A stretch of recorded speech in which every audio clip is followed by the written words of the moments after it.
Good morning. How are you? I don't know what happens. The counter delays, and I don't know that I'm on the air. So I'm sorry when there's a few seconds where I'm just sitting here looking stupid.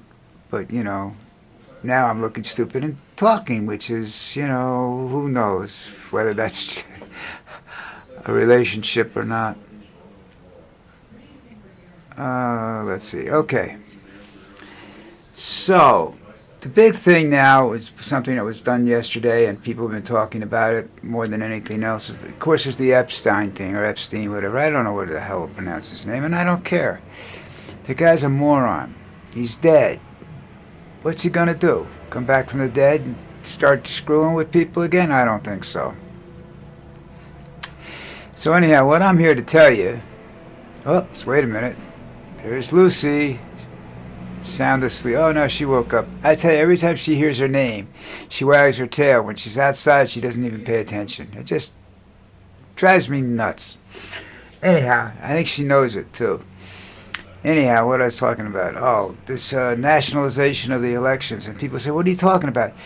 What it means is that the central government will take over the rules of elections. Who can vote, who can't vote, how the votes are tallied, all of that stuff that's now done by the states and has been done by the states since the beginning of the elections, I guess. And it would be like, we could do away with the Electoral College because it doesn't make any difference anymore. It's all run by the feds, and not the nice guys either.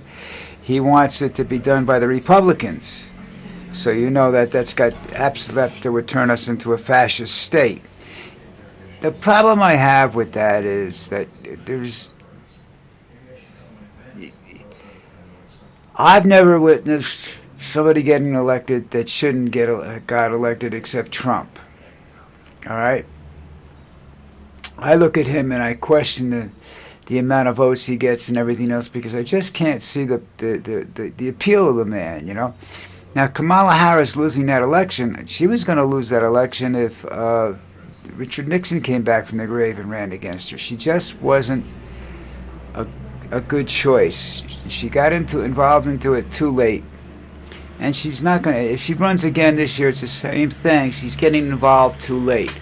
And the public opinion is that she's a nice lady, but she's not presidential material.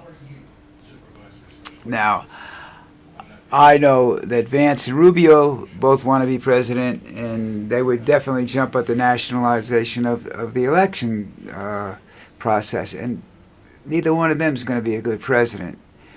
Not just because they're Republicans, but because they're just not personable enough to deal with some of the people we have. They're not smart enough to deal with some of the people. Rubio is closer to being able to deal with Putin, but I think Rubio is too much of a wuss, So, and Vance is just another one of these people that's full of himself, and it's just not a good choice to be president of the United States. He would be in Thiel or whatever that guy's name is, back pocket, and there would be no real. It wouldn't be a real, anything. It would just be like Trump, with Stephen Miller's hand up his butt, pulling the strings. That's what you get. With most of the candidates, that's what you're going to get. No independent thought there, and you need a little bit of independence. You can't be, straight Republican. And Rubio will be a straight Republican because that's, he's just... I don't know, he's just desperate to be president. I wouldn't want the job, to tell you the truth. I mean, the responsibility is ridiculous. And my personality is to tell Putin, kiss my ass, motherfucker. We're going to drop the big one on your house, And that's just my lovely personality, friendly, congenial. All right, so he can't do that nationalization thing that he wants to do. Can the Republican Party do it? I think it would be like a constitutional amendment type deal. They'd have to have all the states vote on it, and I don't think the Democratic states are definitely not going to agree with that policy, So, and I don't know whether that's a good or bad policy. I will tell you this. Two things that you don't want to see in 2028. One is Trump running again with a fixed election. Two is J.D. Vance. Now, those two things you don't want to see in 2028. Well, there's more. I don't want to see Kamala Harris either, but I just don't think she's a viable candidate, and I think they'll lose votes because of that. But if it's going to get mass confusion. It's going to become black versus white if Trump runs again. Okay, and that's not a win-win solution for anybody. But let's say that they nationalize the elections, and Trump somehow or another gets even a bigger majority of Republicans after the 2026 after the midterms. Well, that leaves the American people with only one alternative to getting rid of the Republican Party: revolution. And that's something I don't want to see, because nobody wins. It's like Civil War. You ever read a lot of the stories about the Civil War? It was brother against brother, and some brothers didn't want to fight, but they had to fight. And most of those people that didn't want to fight came out of the South. The ones in the North did it to protect their money. Brothers from the South just didn't think it was a good idea, and they're right. The Civil War was not a good idea by anybody's imagination.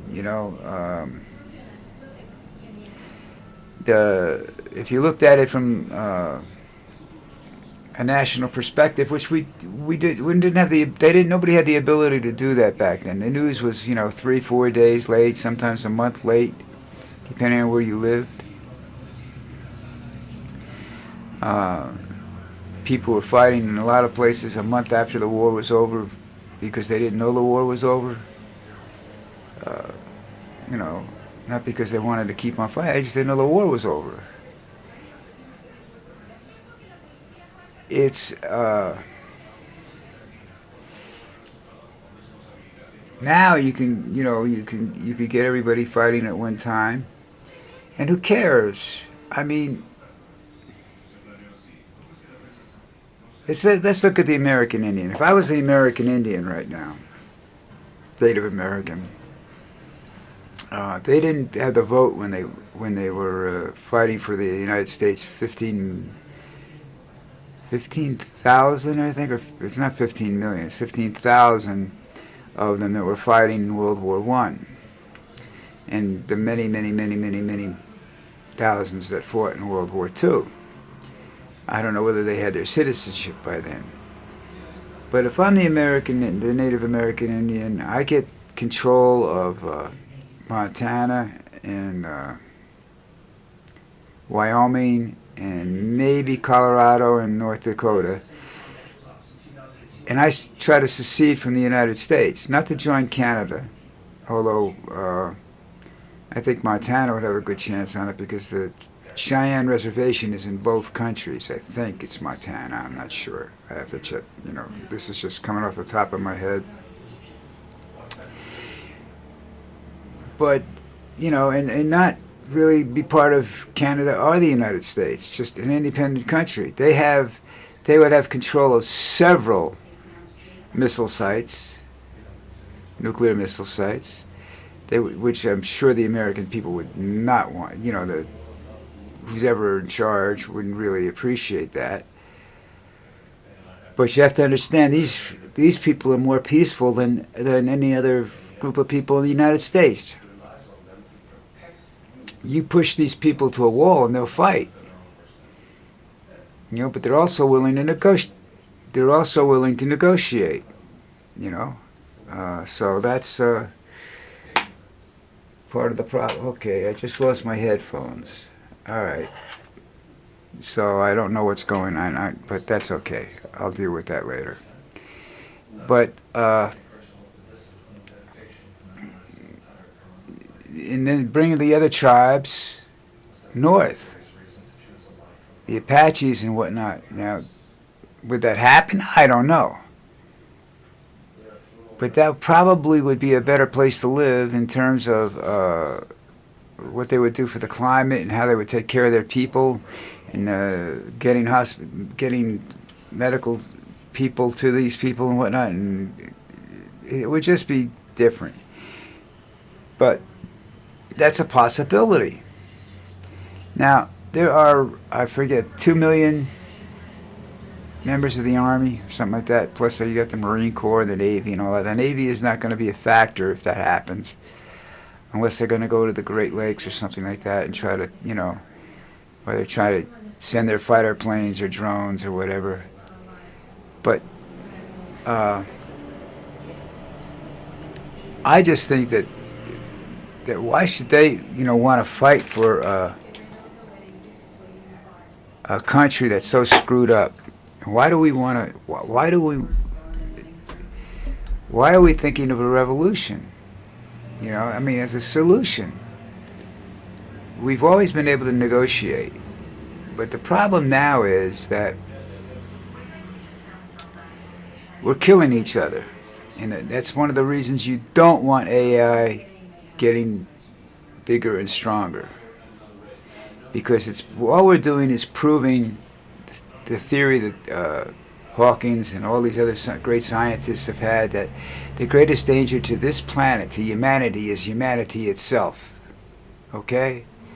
Now, we're only talking about a solution in this country, which apparently has the racism in this country was, I don't know if it was hidden or something like that. I mean, I know people that, are very nice, considered, I worked with people in the restaurant industry and whatnot, and blacks and Chinese and whatever, they're really good. And then when they're together by themselves, they think these people are scum. And a lot of times that comes across in your personality, and it did with some of the waiters I ran into that weren't making any money and couldn't figure out why they weren't making any money, is because their personality sucked. Their racist attitude was there.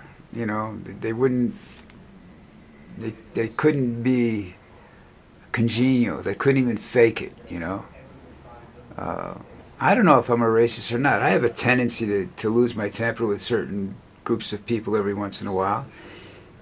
But I understand one thing and one thing only, and I looked into this, and my mom was right. Can't live without them. We can't. There's no way that you could all of a sudden turn around and be a white country. My biggest problem was with the one people that nobody's bothering with, and that was the Indians, not the American Indians, but the nation of India. People from there took over. They were the ones that were taking all the exotic jobs from people in America. But the problem with the people in America was they couldn't match the education. Why couldn't we match the education that these people were getting? And sometimes they would they'd get their education from us. Why weren't there enough Americans that could be educated for that, to be working for the technical industry? I mean, what was the big problem there? I never understood that. I couldn't figure that out. I still can't figure it out. I don't know what happened there. But at some point in time, we fell behind educationally. And, I liked the theory Russia had. If you had an aptitude for physics, you became a professor of physics.